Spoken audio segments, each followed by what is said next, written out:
rage, stay in your lane, turn the page, but something woke up deep inside, a stronger voice, a wilder ride. I've paid my dues, I know my worth, I've fallen down, I've had rebirth. Now I'm standing in my truth, not chasing time, I'm choosing me. I've got wisdom in my bones, fire in my soul. This isn't the ending, this is the moment I take control. Life gets better after 40, clearer vision, brighter glow. I'm not fading, I'm ascending. This is the best I've ever known. Stronger, bolder, unapologetic. I'm just getting started, don't you see? 40's forward, this is my time. The future's finally looking like me.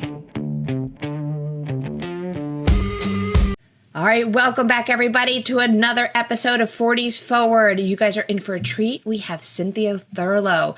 You guys, this is going to be an amazing conversation. She is a nurse practitioner, two-time TEDx speaker, and internationally recognized expert in perimenopause, menopause, and women's metabolic health, something we all need. She is the host of the top-rated Everyday Wellness podcast, and if you guys haven't already listened to her podcast, make sure you go listen and follow that one too.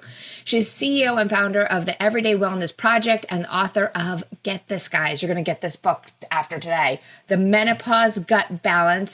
Menopause Gut Balance Your Microbiome to Reclaim Your Health in Midlife and Beyond. With over 25 years of clinical experience and a TEDx talk surpassing 15 million views. That is just crazy, Cynthia. Cynthia is dedicated to translating cutting-edge research on the gut hormone axis and women's longevity into practical strategies that empower women to thrive in midlife and beyond. So thank you so much, Cynthia, for being with us today. No, thanks so much, Betsy. I've been looking forward to connecting with you.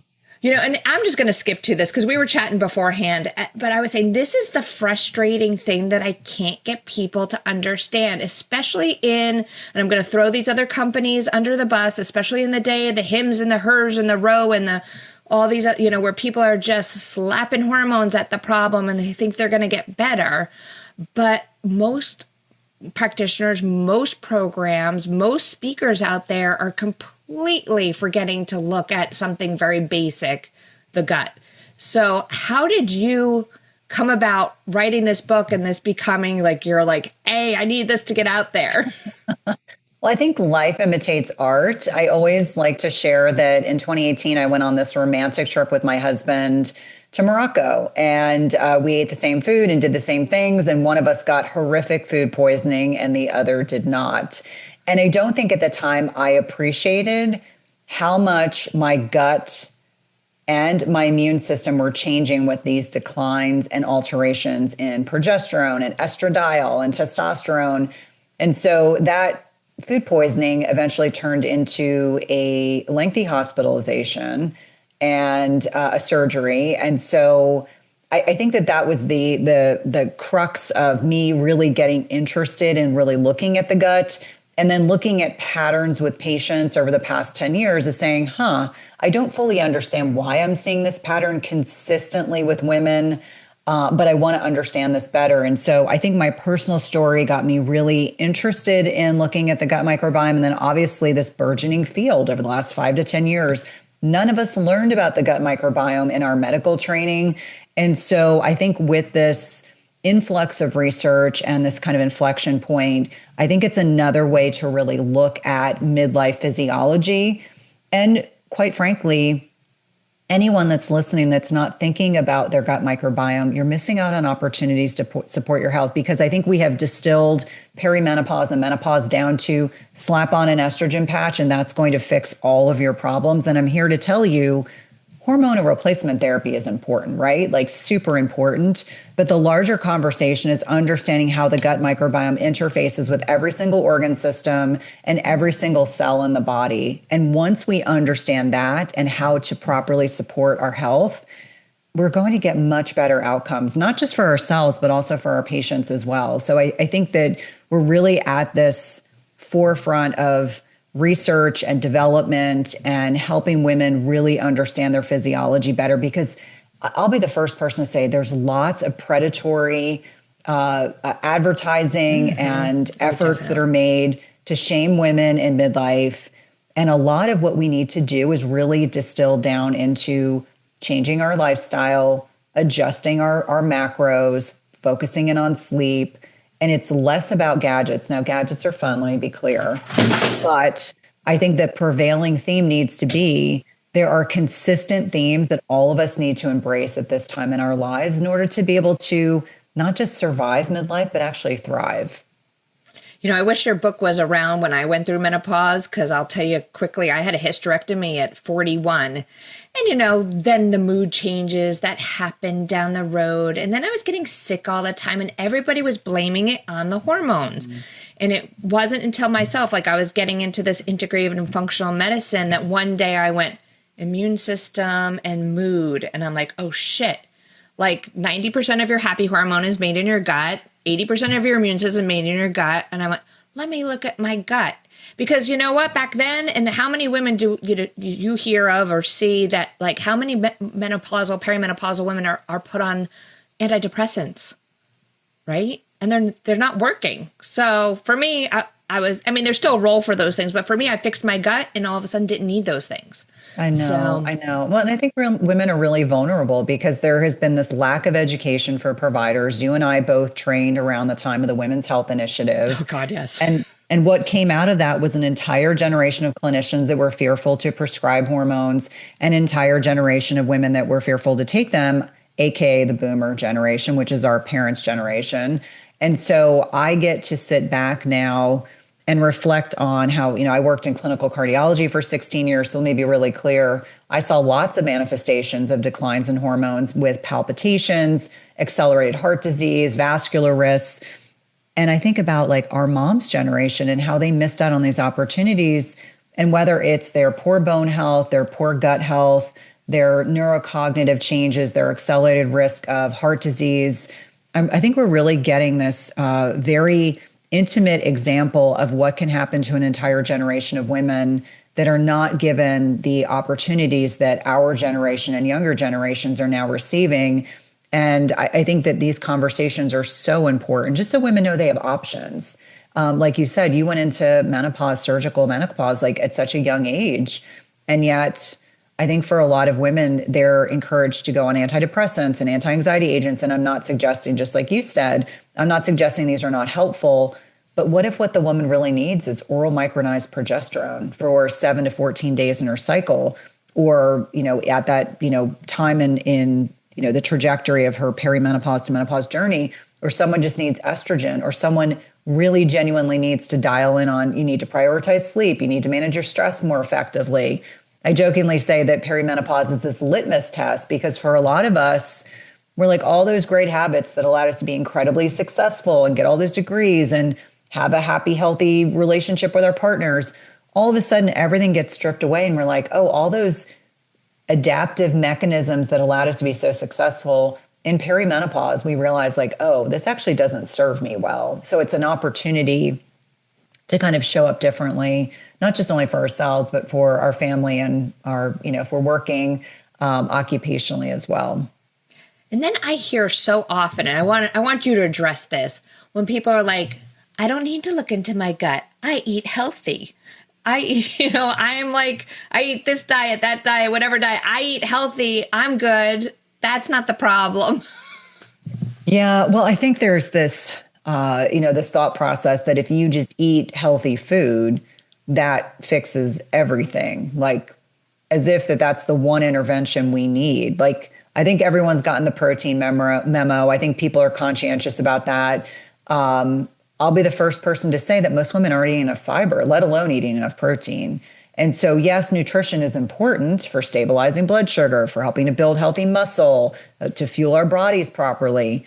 But there's more to the conversation than that. And I think that there's sometimes this cognitive dissonance about how our lifestyle maybe needs to be adjusted. Like someone will say, oh, I sleep plenty. I don't need to sleep more than 5 or 6 hours a night, or I don't need to manage my stress, or I can do that with 5 minutes of meditation every Thursday. And I just remind them, like, as our physiology is changing, we have to change. Like we cannot live like we did at 18 or 25 or 30 it is not in alignment with the way that our physiology is changing. So when women say to me, I eat healthy, I'm like, that's great, but there's probably something you could be changing. Like you and I were talking before we started recording, and I just got a microbiome test done. And I was like, I actually need to add inulin, which I actually don't tolerate all that well. I'm like, I need to start adding little micro doses of inulin into my diet because that's actually what my microbiome needs. So you can eat healthy food like I do and you do, but you still may have deficiencies, whether it's a fatty acid deficiency, whether it's a micronutrient deficiency.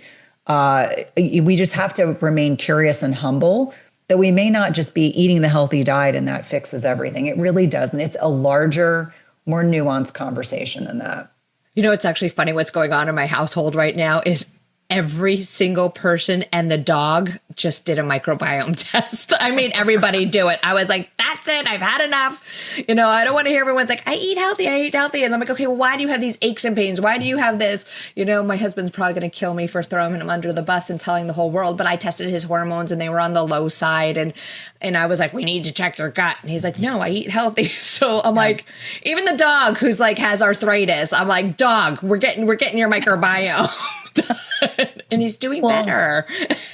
Well, but I love how, you know, you're thinking like, I love my family members. I want them to have a high quality of life. Let's get more information. And I agree with you. I think because so many people are disconnected from their bodies, they'll say to me, I feel great. And then I look at either microbiome testing or stool testing or other types of testing. And I'm like, objectively, you are not all right. And I'm surprised you feel as good as you do. But I think we have conditioned patients to just be disconnected from their bodies. And whether or not that's a byproduct of people just not having any bodily awareness or a previous history of trauma, I think for a lot of people, sometimes having that objective information can help them make a better choice or more targeted implementation of lifestyle changes.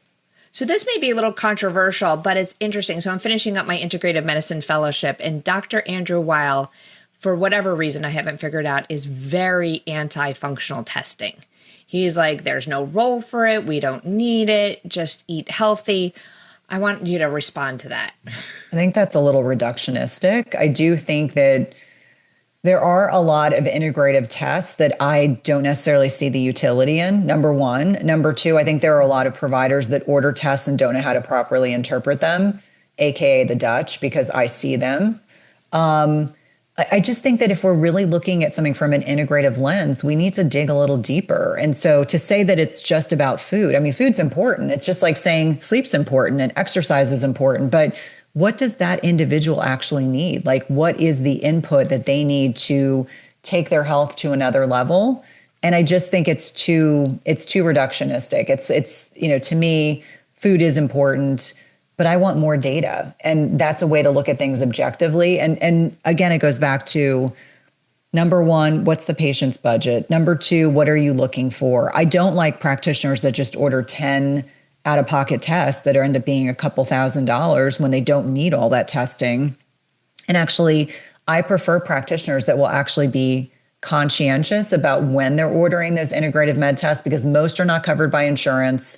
If there's something specific that they're looking for, I think that that's helpful. And let me be clear, when I picked up Giardia in Morocco, no conventional lab ever picked it up, not one. Yeah.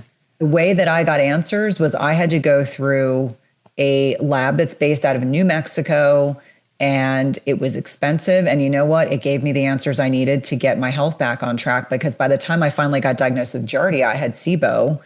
I knew I had SIBO. I didn't even need to test. I was like, it was clear I had every pattern of methane dominant SIBO.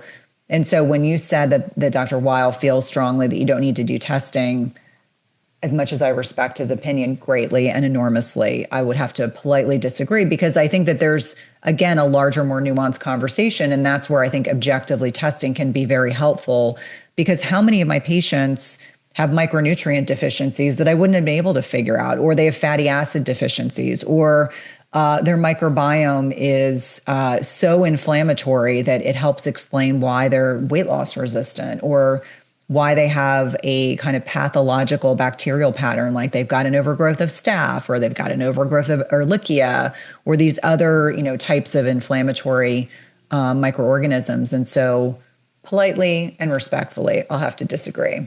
And I have to agree with you on that one too. So I didn't mean to put you like kind of like on the spot there with that one. No, totally fine. Actually, so we're talking about this microbiome test, and maybe we should talk, because people are like, oh, well, how do I do that? What is a microbiome test? Like, how is it performed? Yeah, so it's interesting. I just started working with a company. I have no affiliation with them, called Tiny Health. And they use shotgun genomics. So when we're looking at regular stool testing like GI map, Genova, et cetera, you get a little sliver of the pie. Whereas with shotgun genomics, when we're looking at the microbiome as a whole, you're getting a whole lot more information. And I think it allows us to be much more targeted and precise in terms of, do you need more short-chain fatty acid production? Are you deficient in butyrate? Do you have some inflammatory species? So I think that the way that I look at it is, microbiome testing is like graduate school, and traditional stool testing, and I'm not talking about the plain old ova and parasites that all of us remember from our training, is a lot of these other stool tests are like elementary school or preschool. And so it's just allowing us to have a much more detailed, comprehensive sense of what is going on in the microbiome. Because, like, as an example, I say all the time that right now we don't have a clinical indication for hormone replacement therapy for the microbiome, but I think that will come based on all the research that I've been looking at. We're looking at the microbiome constituency of perimenopausal women versus menopausal women versus women in menopause that are on HRT. But I think that it's fascinating if we're going to be able to have not only research, but also dollars going towards really looking at this much more comprehensively. To me, I think the gut microbiome testing is really this missing link for a lot of people, because it allows you to be incredibly precise, incredibly detailed. It's something you can track over time. Like, as an example, sometimes antibiotics are appropriately dosed and you need to take an antibiotic. Well, we know that an antibiotic use, when appropriately dosed, can impact we used to say 18 to 24 months.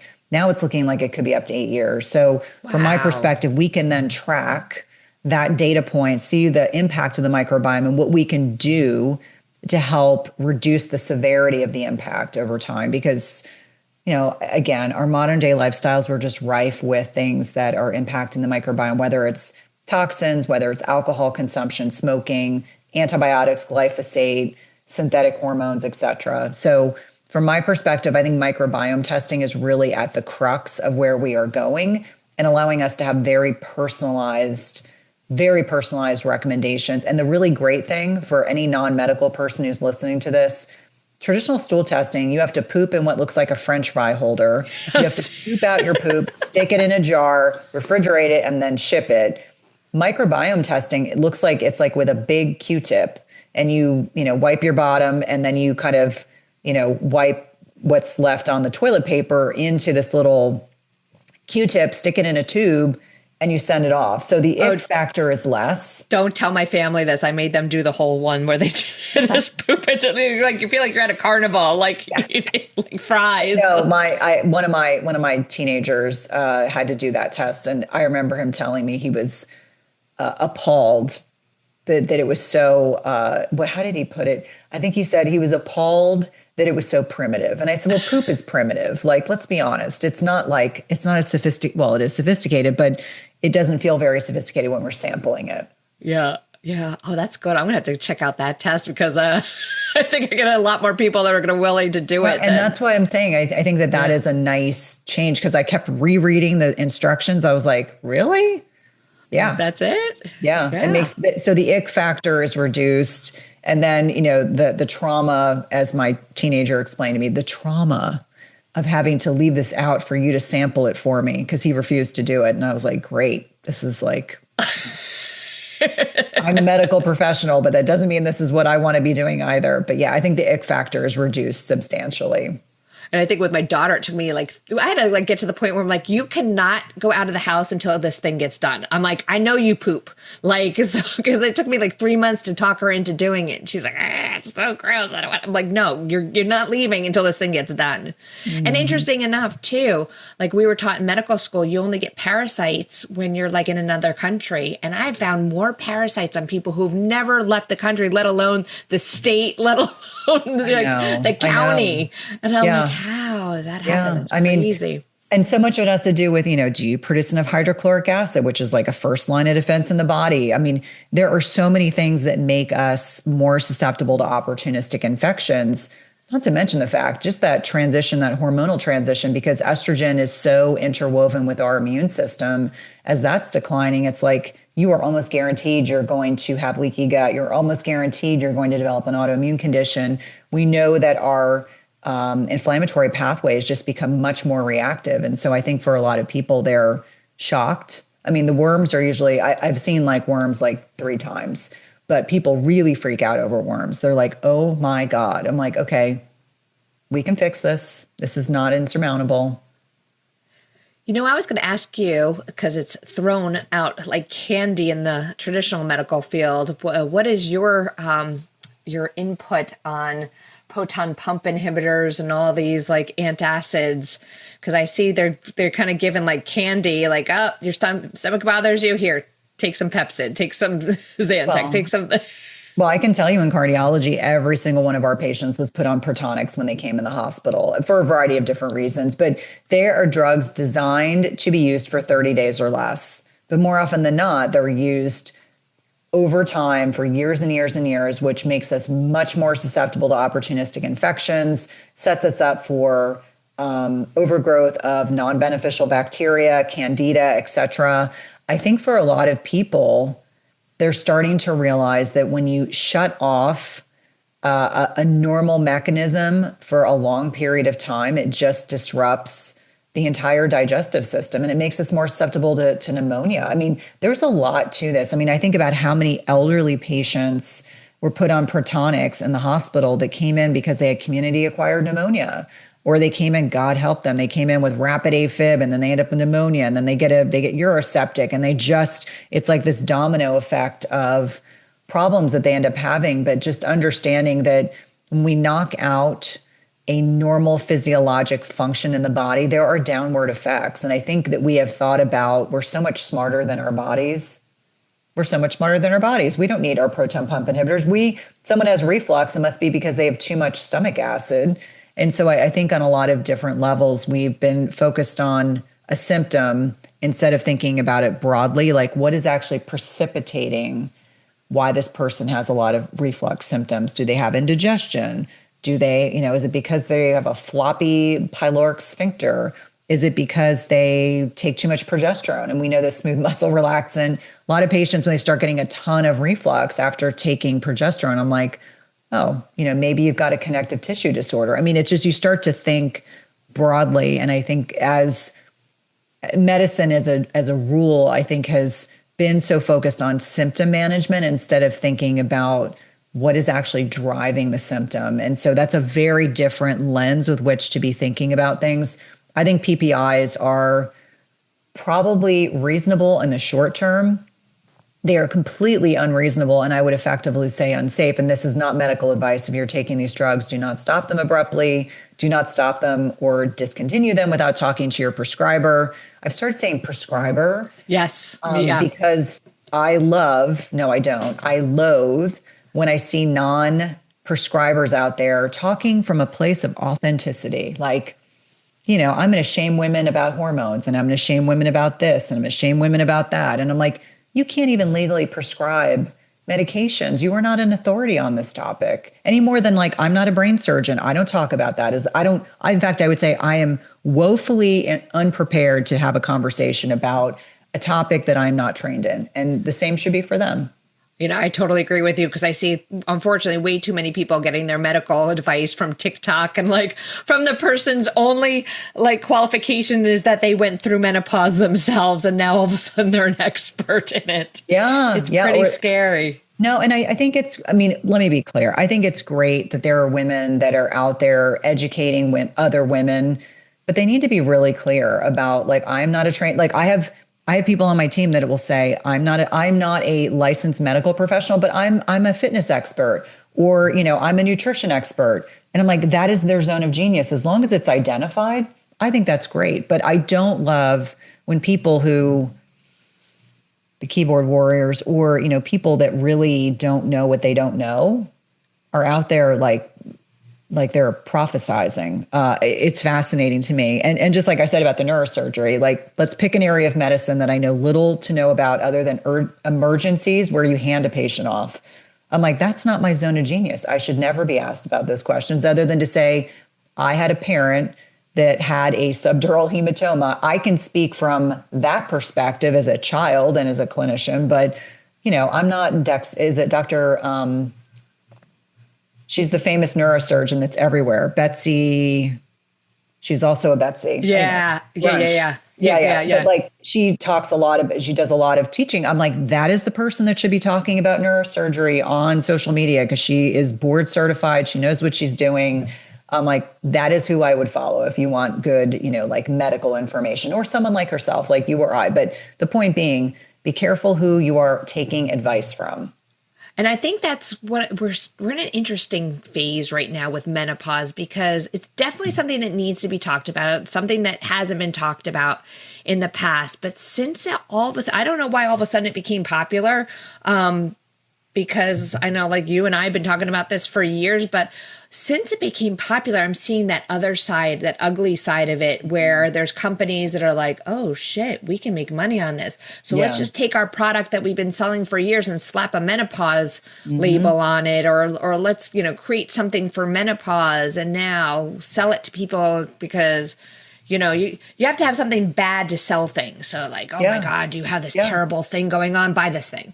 No, it's very predatory. And I think that, like as an example, my team and I field hundreds of requests every week for podcast guests and, companies that want me to, white label their products or whatever. And I was actually saying to my husband, who's actually my OBM, my operational business manager, and has like just a really good business ethos. And I said, what's really sad is that there's this predatory marketing and advertising to women. Like, what are women's biggest pain points right now? Weight loss resistance, brain fog, digestive symptoms. And it's like they're just capitalizing on it because they recognize women in middle age generally have disposable income. They generally have the bandwidth because their kids are a little older. Maybe they're, farther along in their career, so they have more disposable income. And I just think that all of us just have to be aware of that and to be able to distinguish like what's fact and what's fiction. Like it's okay if someone says, like I talk about adaptogenic herbs all the time. I think they can be very great for managing cortisol issues and energy, but like they're not a quick fix. Like that's not the be all end all. And so I think that we just have to be conscientious and responsible, like podcast sponsors. Like I'll transparently say to you, we turn away 95% of what's pitched to us because I'm like, first of all, I don't believe that there's actually solid research in that area, number one. And it's like, number two, I have a responsibility, just like you have a responsibility. Like you care about your community, you care about your listeners, you care about your social media follows, you care about your patients. And you're like, I don't want to confuse them. Yeah. Like that's something that I oftentimes feel like I'm constantly trying to find like a middle ground. Like, is this a supplement I personally use and like? Yes, then that's different versus something that gets pitched to me. And I'm like, I don't know if I would use that. Like, I'm not sure I buy into that. I'm like, I think that's a scare tactic. I don't like that. I think those kinds of things I think I struggle with as just even a human being, as a middle-aged human being. Now, I want people to read your book, so I don't want you to tell us everything in it, but can you tease us and tell us, like, give us a little kind of like, what can we expect and why should we get this book? Yeah. So I too, just like you, this is the book I wish I had 10 years ago. I would have suffered a lot less. This kind of walks you through my personal story as an adjunct to just give you context. I talk about what the microbiome is, why it's so important. I talk about the immune system in a very accessible way. One thing I think that I do really well is taking complicated concepts and making them really accessible. I walk you through what's changing with our hormones as we're navigating this decline in hormones and changes in the microbiome. I talk about the gut-bone axis. I talk about the gut-ovarian axis. Our ovaries are the most mitochondrial dense organ in our bodies. Like that blew my mind. All of us think it's the heart or the brain. And then I walk you through all the lifestyle pieces. What is it about our lifestyle choices that impact our microbiome positively or negatively? Sleep, stress management, nutrition, meal frequency, exercise. I talk about HRT. I talk about the WHI. I also talk about supplements because I think a lot of people have questions. We have a lengthy Q&A. These are actual questions I have been asked that I answer at length. There are recipes that are probiotic, ferments, things that are easy to put together that are delicious. Everyone asks me, did I talk about peptides? And I just politely tell them, I love peptides. I think peptides are great, but I just felt like it wasn't the place for them in this book. I think especially given the current governmental climate around peptides, I was like, I'm all for the peptides. I'll talk about them on a podcast. But really, the book, The Menopause Gut, is a love letter to women. As I stated before, it is the thing I am most proud of that I've ever done professionally. And it is what I wish I had had 10 years ago, because I would have suffered a heck of a lot less than I did. Because much like the women listening and just like you, Betsy, none of us learn this stuff, even as clinicians. It's like we really had to learn on our own and teach ourselves, get more education. And I just think I'd love to give women a shortcut. So it's a shortcut and it dovetails nicely into the existing perimenopause and menopause books, but there's no one else talking about this. To me, it was like when I realized this is what I wanted to write about, I was like, I feel like I'm literally hitting a ball into left field. Like no one is out there to catch the ball. No one is talking about this. And yet I think it's the missing link. Is there anything that I didn't ask you that you need us to know about menopause and the menopause gut?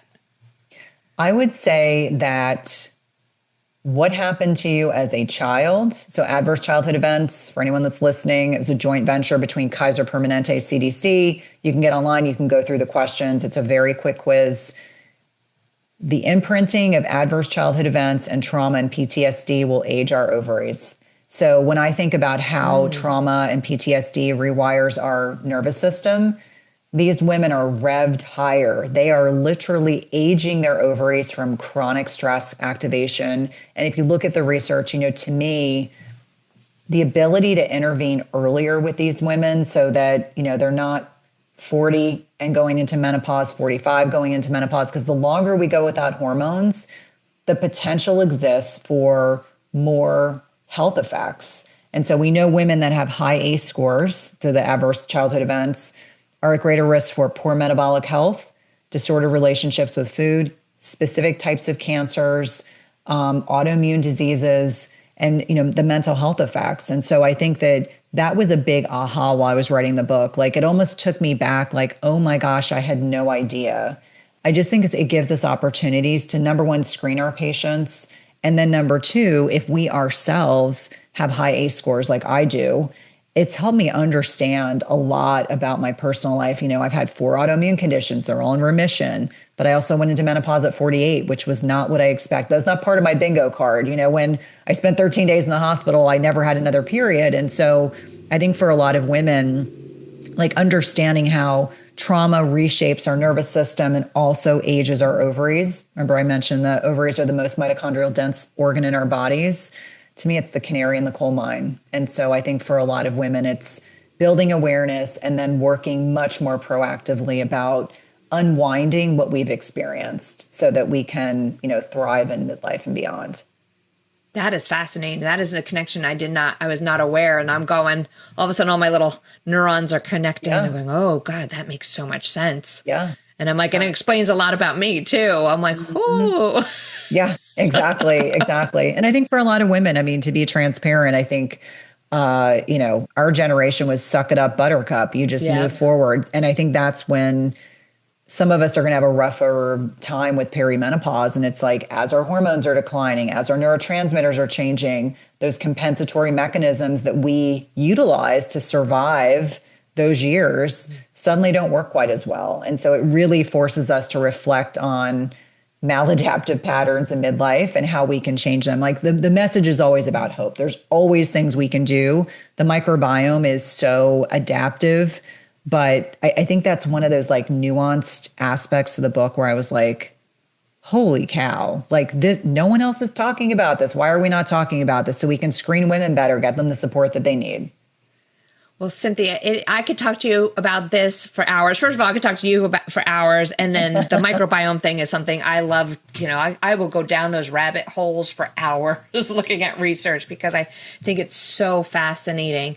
Where can people find out more about you? Yeah, probably easiest to go to my website. So it's www.cynthiathurlow.com. There you can access to my podcast, Everyday Wellness, which Dr. Betsy's been a guest on. You get access to all my social media channels. I'm really actively working on Substack. That has become like a big passion project. And clearly with the book, you know, doing more writing, it's something I forgot I actually enjoyed doing, to be totally transparent. But I would say if you purchase the book, The Menopause Gut, just know that you are one of thousands and thousands of women that are just helping to better understand their physiology. And I think it's a trickle down. It's a book for younger women, you know, women that are in their 30s and 40s. It's a book for women that are already in menopause. In fact, I was talking to a friend today and she said she bought 10 books because she gave them to all of her daughters who were all in their 20s, and said that, you know, she's just handing it out to clients because she thinks it's such an important resource. So don't be taken back by the title. It is for all women, and it's for the people that love those women that are traversing, you know, midlife and beyond. Well, thank you once again, Cynthia, for being here today. Everyone, make sure you go get the book, follow Cynthia, and don't forget to come back here for more 40s Forward. Life gets better after 40, clearer, vision, brighter glow. I'm not fading, I'm ascending. This is the best I've ever known. Stronger, bolder, unapologetic. I'm just getting started, don't you see? 40s forward, this is my time. The future's finally looking like me.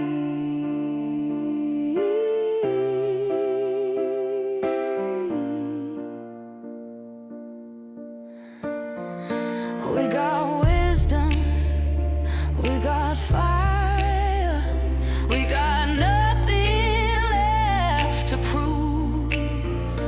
This is power, this is freedom, this is living fully you. Life gets better after 40, this is where I rise and shine. 40s forward.